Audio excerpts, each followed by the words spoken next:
Welcome to the Ecommerce Marketing Podcast, the highly rated digital marketing podcast that provides weekly digital marketing tips and strategies from some of the world's top digital marketers and e-commerce entrepreneurs that will help you take your digital marketing to the next level. Sit back and enjoy this power-packed episode hosted by Arlen Robinson, who is an e-commerce entrepreneur and digital marketing expert with over 20 years of experience. Hey, e-commerce marketing podcast listener. Are you looking to increase traffic and sales to your website? You can do this by launching your own affiliate program. Just visit getosi.com and sign up for a free trial today. That's getosi.com. Now get ready to hear from your e-commerce marketing expert of the week as they drill down to give you details on marketing strategies that can help grow your business. Welcome back to the E-commerce Marketing Podcast, everyone. My name is Arlen and I am your host. And today we have a very special guest, Jessie Healy, who is the founder of Webtopia, where she advises e-commerce brands on how they can grow their profits through social media advertising, Google Ads, and email marketing. Welcome to the podcast, Jessie. Thank you so much, Arlen. I'm super excited to be here. Yes, and I'm super excited to talk to you. You know, you actually had me on your podcast, and we talked about some really interesting things, some things that I'm really familiar with. I think I talked about affiliate marketing. And yeah, I learned a ton. It was amazing. Yes, that was awesome, and I appreciate you having me on. And so we kind of did the podcast swap, and really, excited to talk to you and have the honor to have you on the podcast as well. But today I think we've really got a nice, refreshing topic. I think our listeners and viewers are going to be interested in, which is Meta's new Advantage Plus shopping campaigns. And I didn't know a whole lot about it before, you introduced it to me. And so I think it's going to be really exciting and interesting for our listeners and viewers to see what Meta has to offer, because there's so many things that are going on and changing in the world of digital marketing. And this is just one of them. But before we dive deep into that, why don't you tell us a little bit about your background and specifically how you got into what you're doing today? Sure. Yeah. So my background is a little bit like you. I've been in digital marketing for really my whole career, like since I got out of university. So my first job was in working for a business that did online learning. And this was in the early 2000s, actually. So online learning naturally lent itself towards, marketing through email and SEO and online advertising. So that's how it all started for me. And I moved to London and I just went from job to job, progressed my career working in all sorts of digital marketing roles, focusing more and more on consumer-based roles, and then latterly ended up landing a job at Etsy, looking after their international performance marketing campaign. So I was responsible for all of the budget for Etsy outside of the US. And I was running their Google shopping campaigns primarily and affiliate programs there too. And so after that exciting role, I moved on to another role where I was the company went bust when I was 7 months pregnant. And so that gave me finally the push I needed to start my own business. I'd kind of always wanted to. I'd always kind of toyed with the idea, but, had these stable jobs and didn't quite feel confident. But when I lost my job due to, actually, there's a whole nother story there about the founder spending the money on private jets and fireworks and all sorts of crazy stuff. But it left of us without a job. And so, I jumped in there with, heavily pregnant. Yeah. So there I was freelancing, and it just totally took off. And I had, got really amazing results for clients on both Facebook and Google, and word spread. And then I started hiring people, and that was 5 years ago. And now the agency is a 7-figure agency, and we have a team of 20 around the world. And it's all going amazing. That's awesome. That's quite a story. I hear different stories like that from people that have started businesses, and sometimes it just takes that push to kind of get you there. It sounds like you really already had that entrepreneurial spirit in you. It's something you were kind of putting off, but it took that experience, for you to be, you're 7 months pregnant, losing your job, and then trying to say, okay, if now is not the time, then when will it be? And then that's kind of what motivated you to jump forward and, kind of lit the fire under you. So that's, good to hear. And I'm glad things are going well for you guys, for sure. Yeah. So, as I mentioned at the top of the episode, we're going to be talking about Meta's Advantage Plus shopping campaigns. And for those that are listening and viewing that are not familiar with that, why don't you break it down for us and tell us what it's all about? Yeah, so Advantage Plus launched, it's a little while ago now. I'm going to say it's probably 6 to 8 months ago, maybe even slightly more. But it was I guess it was Facebook's answer to Performance Max in a way. You could compare it to that if you were comparing it to Google. But basically what it is, it's Meta's most automated campaign available. And what it allows you to do is basically upload a ton of creative, very little kind of targeting information to Facebook, and then the algorithm will do all of the heavy lifting for you to find you your audience. You give it your goal. If we're talking about the e-commerce world, that goal would be conversions optimized for purchase. You kind of let it run. But that being said, like all things with Meta advertising, there's kind of no such thing as automated, because you got to look at what's working. You got to test different settings. You got to compare it to like whatever else is going on in your ad account. You got to compare it to what you're seeing in other ad accounts. And the devil then is in the detail. So in order to get it to work in an optimal way, you have to test different settings. And I can talk you guys through and your audience through today some of the, what's been working for us in the majority of accounts. But I would say with Facebook and Meta and paid social media buying, and Google as well for that matter, there's never kind of a hard and fast set one way of doing things. There's a place to start, and then you observe the results and you follow the data and you decide what to do next based on that. The other thing I will say is we've done a lot of analysis of, the configuration of Advantage Plus within an ad account, whether it's like the whole spend or part of the spend. And we believe firmly still now that it's best to have Advantage Plus running alongside your normal conversion campaigns and not to give all of the budget to Advantage Plus. That's, I think, putting all your eggs in one basket and trusting too much in the platform, I think. But also we've seen genuinely better results when we have them both running together. Yeah, interesting stuff. And just to kind of backtrack, me and my audience are totally clear.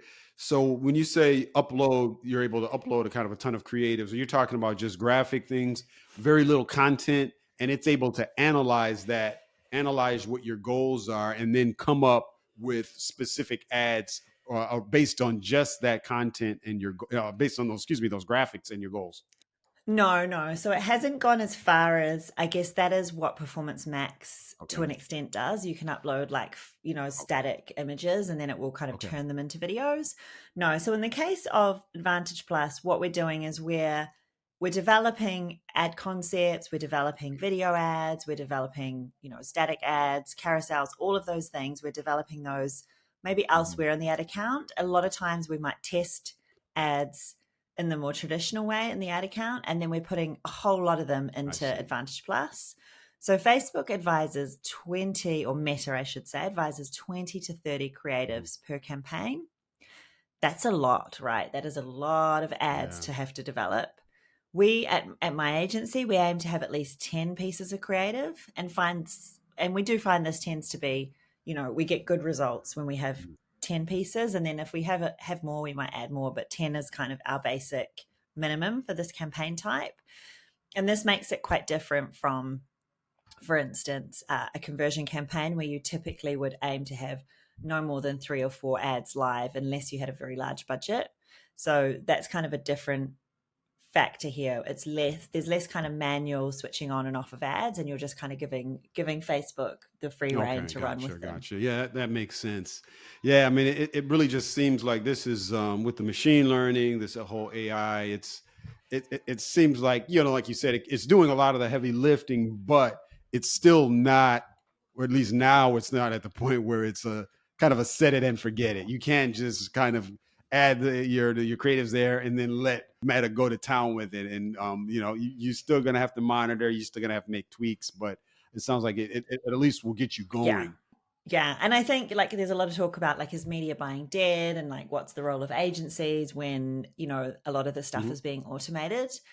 And I guess what it means is, this is my view kind of on the industry. What it means is, yes. So 3, 4, maybe 5 years ago, media buyers were spending a lot of time testing audiences and switching audiences off and on and analyzing the performance of different ad sets.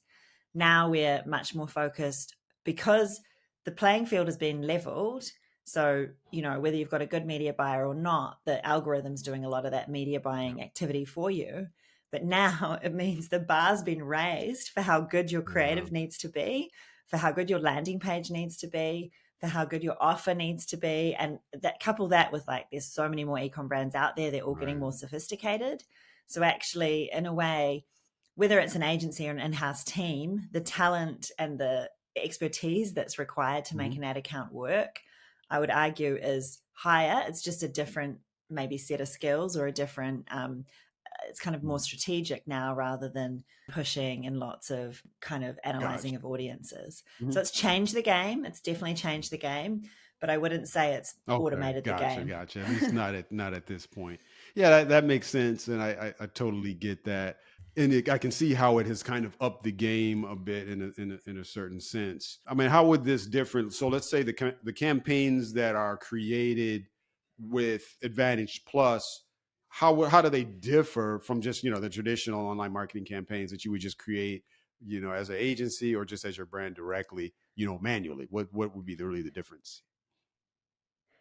Yeah, I mean, the setup process is probably it is definitely quicker than, especially the way we did media buying, 3 to 5 years ago, where you would have to set up multiple audiences and you would kind of duplicate them and move the ads across. There'd be a lot more kind of manual button pushing required.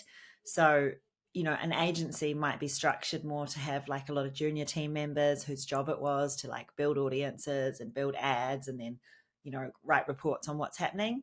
Now it's, you've got your 10 ads that you've created kind of separately outside the ad account and you're putting them into this Advantage Plus. So that job of putting them in there is definitely a lot quicker. But I guess it's more what's being automated more than anything. The setup a little bit, but it's more the day-to-day optimization of the campaigns. You're just making fewer changes on a day-to-day basis. And actually, I saw a quote from a friend of mine, Barry Hott, and he was saying how, a lot of times he audits accounts, and we see this too, and where the agency or the media buyer is trying to justify their presence by making lots of changes. And by doing that, you're actually messing with the algorithm and not allowing it to do what it needs to do. So we have to kind of ignore that desire to want to kind of mess with stuff to fix it up and actually allow the algorithm to do its job. It's got more data than us. It's got more information, and it's able to find the best performance. I see. Yeah, you're right. Because you can, even if you're not an agency, of course, like you said, a lot of agencies will have a tendency to try to keep doing stuff because, they got to justify their costs and, everything that they're charging these brands. But at the same time, a digital marketer that's responsible for these campaigns, it's the same type of thing. They're getting paid, and they're they can't just sit back and just let it run to town. You do have to do some things there. But I do see what you're saying, where you do have to give it a chance, let the algorithm, do what it has to do, then analyze. And then, of course, there's still the component of, doing some testing, like A/B testing. And actually, speaking of A/B testing, how would that come into play if you're creating multiple campaigns and you're trying to see which outperforms the best? Where does the Advantage Plus kind of fit into that type of scenario? Yeah, so in terms of testing ads, I think in recent years we've moved away from manually A/B testing, in the sense of we no longer would take ad A and give it a set budget of $100 and ad B and give it a set budget of $100 and run them exactly the same for the full course of the test, like you would in a more traditional scientific experiment, because of the way the algorithm works and it's actually optimizing in real time. You can never have a true A/B test, because ad A has kind of a certain people are reacting to it. So Facebook's going to start showing it to more people like that. And it's in real time adjusting the whole way it's being optimized for you. So you're not really able to do a controlled A/B test that's kind of a random test, because the algorithm's kind of messing with it the whole time. So what we have moved towards more now is giving the algorithm enough content and enough information so that it can then get you the best result possible. So the algorithm itself is employing kind of scientific A/B testing. So for instance, it would show your ad to 500 people over here and 500 people over here, and then decide which of those 500 people are the best type of people to show your ad to. And I'm simplifying it, and I don't actually know if the number is 500, but it is doing real-time testing all the time. So what you need to do is give it enough content and give it enough data points to work with so it can do that. So if you only gave it one ad, it can't do what it wants to do, which is test different ads on different people. So we typically, even before Advantage Plus, we would typically give an ad set 3, maybe 4 ads, and then the algorithm will go and find the people, the combination of people and ads that works best and to get you the result you want. Now that we've got Advantage Plus, it's doing that at a larger scale. So you're giving it 10 pieces of content or 20 pieces of content, and it's going out and doing those kind of like micro tests and then using that information to optimize and show the ad to the right people. So I'm simplifying it, but because no one knows exactly how the algorithm works, we can only guess.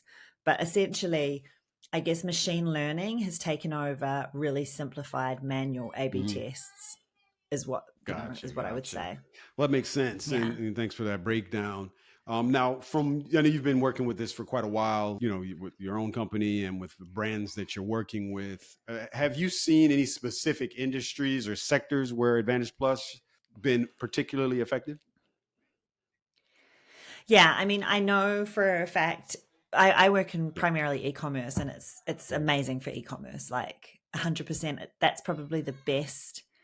Well, actually, I don't know, because I don't know, I haven't talked to people from, lead generation parts of the world, other types of audiences. So yeah, but I can tell you, yeah, so definitely e-commerce, it works super well for, and that's where we've seen a lot of great results. I would say as well, any sector where you've got a fairly high volume of conversions coming through. So the algorithm needs a lot of data. So if you've got a very high ticket product, for instance, where it's a very long consideration window and you need to nurture them for a long time, then Advantage Plus probably won't work as well because it won't have enough data. So Advantage Plus definitely needs enough spend and enough data to go through. So I haven't tested it myself. So lead generation tends to have lots of conversions and lots of data, so that I imagine that would work well. But where it's like, very high ticket or very slow conversion or not a lot of conversion data in your account, it's probably not going to work as well. That would be my guess. But yeah, e-commerce all the way. Gotcha. Well, that sounds good. That's definitely good to know. Well, as we get ready to wrap things up, I wanted to see, could you actually, from your experience, share some examples of businesses that have successfully leveraged Advantage Plus shopping campaigns to boost their sales, and kind of what were some specific things they did and some takeaways that we can get from that? Yeah, sure. So a lot of our all of our clients are using it to some extent. The accounts where we've seen the best results with Advantage Plus, ones where we have a large catalog of products. So fashion brands, for instance, that have, lots of fashion items available on their website, and we're able to share a catalog with Advantage Plus. So there's a data feed coming from the website, using Shopify that feeds into Advantage Plus, and then that this seems to be a really effective business type where Advantage Plus works really, really well. So we've been able to successfully, scale up accounts and scale up the spend at a profitable KPI for, a large number of our clients, but specifically some of the best examples have been fashion. Yeah. Good. Yeah, that's awesome. That's really good to know. One of the things that I've seen in dealing with Meta and their whole kind of ad system, and I always tell e-commerce businesses, one of the things that I guess you have to kind of fight, and we talked about this earlier, is, they do make it pretty easy to kind of get in there, activate these things, like you said, upload your creatives and get it going. And so you do always have that kind of tendency to take your foot off the gas, so to speak, and then just got to step back, let them kind of control things. But you do still have to monitor things. You still have to be heavily involved. You have to be able to pivot when needed. And if it's not performing, obviously that's kind of a point where you may have to shift some things.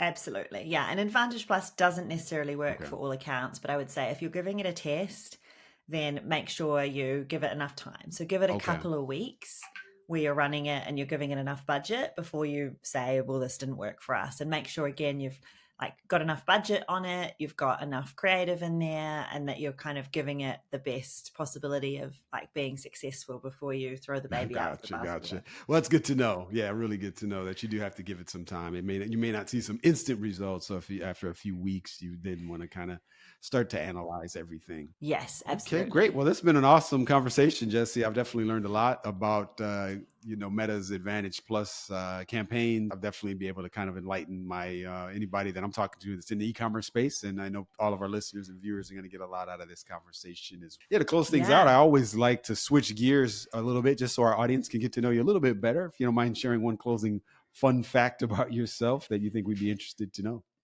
Yeah, sure. So I am an avid snowboarder. I actually moved from London to where I live now in New Zealand, where I live in a mountain town, so I can go skiing and snowboarding every week. And I represented my university at snowboarding. So that's some awesome stuff. Yeah, before we were recording, I was telling you I went skiing for the first time in a long time. I hadn't been skiing in several years, and I went to Park City, Utah. I'm a skier. I'm not a snowboarder. I know there's a kind of a little rivalry sometimes on the mountain between skiers and snowboarders. No, I got lots of skier friends. My son skis. Okay. So, that's awesome. Yeah, I'm really jealous that you're able to take advantage so much because you're right there in a mountain town. That's one thing that I can't do to kind of keep my skills up. I'm lucky to go once a year because I live in Florida, and of course there's no snow here. But I either have to head north or west or east in the wintertime. But I'm definitely trying to get back into it because it is a lot of fun skiing and snowboarding. Well, that's awesome, Jessie. Well, thank you for sharing that. I really appreciate that. Lastly, before we do let you go, if our listeners or viewers want to reach out to you and pick your brain anymore about Meta's Advantage Plus, what is the best way for them to do it? Yeah, sure. Well, I've actually put together a Advantage Plus guide that I can share with anyone. So just email me on hello@webtopia.co. So not .com, .co. And that's Webtopia, so WEBTOPIA, and I will send that guide right over to you. But apart from that, follow me on LinkedIn is probably the place I'm most active, so you can search my name, Jessie Healy, and I'm over there on LinkedIn. I'm also on Twitter as well, and I'm starting to grow a little following there too. But hope to see you on the social media. Awesome. Well, thank you for sharing that. We'll definitely have those social contacts in our show notes, the link to your website. I definitely encourage people to reach out to you and connect with you. And see if you'd be able to help them out. Okay, Perfect. Jessie. Well, it's been awesome talking to you. We really appreciate having you on the E-Commerce Marketing Podcast. Thank you for having me. Thank you for listening to the E-Commerce Marketing Podcast. If you've enjoyed this episode, be sure to rate, review, subscribe, and share it with everyone you know. Are you looking to take your digital marketing to the next level but are tired of weeding through countless YouTube videos with unproven and untrusted marketing strategies? Well, we have the answer for you. The More Sales Every Month online digital marketing course. In this information-packed course, you will learn effective keyword research, link building, content marketing, and much more to attract and convert your site visitors into paying customers. Just go to moresaleseverymonth.com and sign up today for a low one-time fee. In addition to this power-packed course, if you would like to get access to a growing repository of digital marketing articles, PDFs, and ebooks, check out getosi.com/resources and opt in to get full access to our library of priceless marketing information to help you take your digital marketing to the next level.